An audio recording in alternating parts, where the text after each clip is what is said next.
తెలంగాణలో చూస్తున్నారు. నిన్న కవిత ఒక స్టేట్మెంట్ అయితే ఇచ్చేసింది. మరి నిజంగా దొంగలు ఎవరంటారు?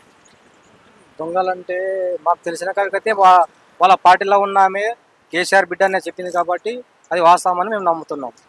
అంటే పార్టీ అధికారంలో ఉన్నప్పుడు ఒకలాగా, పార్టీ అధికారంలో లేనప్పుడు వాళ్ళకున్న పదవుల ప్రకారం అట్లా దొంగలను నిర్ణయించుకుంటారంటారా?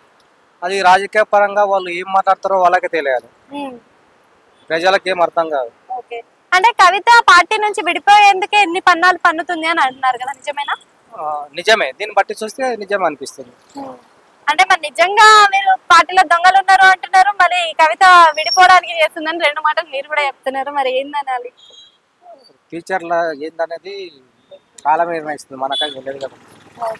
అయితే రేవంత్ రెడ్డి పరిపాలన ఎట్లా అనిపిస్తుంది మీకు? ప్రస్తుతం అయితే బాగుంది, కానీ దానికి కింది స్థాయి వరకు తీసుకుపోవడానికి కార్యకర్తలు సరైన రీతిలో పనిచేయడం లేదు. అందువల్ల ప్రభుత్వం మీద కొంత నిందలు పడుతున్నాయి. ఇప్పుడు అసెంబ్లీ సమావేశాలు అయితే జరుగుతున్నాయి. మరి అసెంబ్లీ సమావేశాలకి ఎందుకు కేసీఆర్ హాజరు అవ్వట్లేదు అంటారు?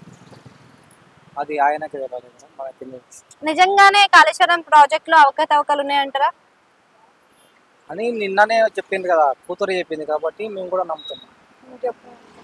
అంటే ఇప్పుడు ఈయన ఇచ్చిన పథకాలని ప్రకారం చూసుకున్నట్టయితే మనకి రేవంత్ రెడ్డికి కేసీఆర్ కి తేడా అంటే ఏం చెప్తారు మీరు? రేవంత్ రెడ్డికి కేసీఆర్ కంటే ఇప్పుడు రేవంత్ రెడ్డి వచ్చి 10 సంవత్సరాలు అయినా ఒక రేషన్ కార్డు ఇవ్వలేదు. ఈయన వచ్చి రేషన్ కార్డులు ఇచ్చింది, 2 లక్షలు రుణమాఫీ చేసింది. అప్పుడు ఇంతకుముందు రుణమాఫీ చేస్తున్నారు కానీ చేసిండా తెలియదు మాకైతే. ఈయన వచ్చిన ఒక 2-3 సంవత్సరాలు 2-3 నెలలనే రుణమాఫీ చేసిండు, రేషన్ కార్డులు ఇచ్చిండు, సన్న బియ్యం ఇస్తున్నాడు, ఇప్పుడు ఇందిరమ్మ ఇండ్లు ఇస్తున్నాడు. పరిపాలన అయితే బాగుంది మాకు.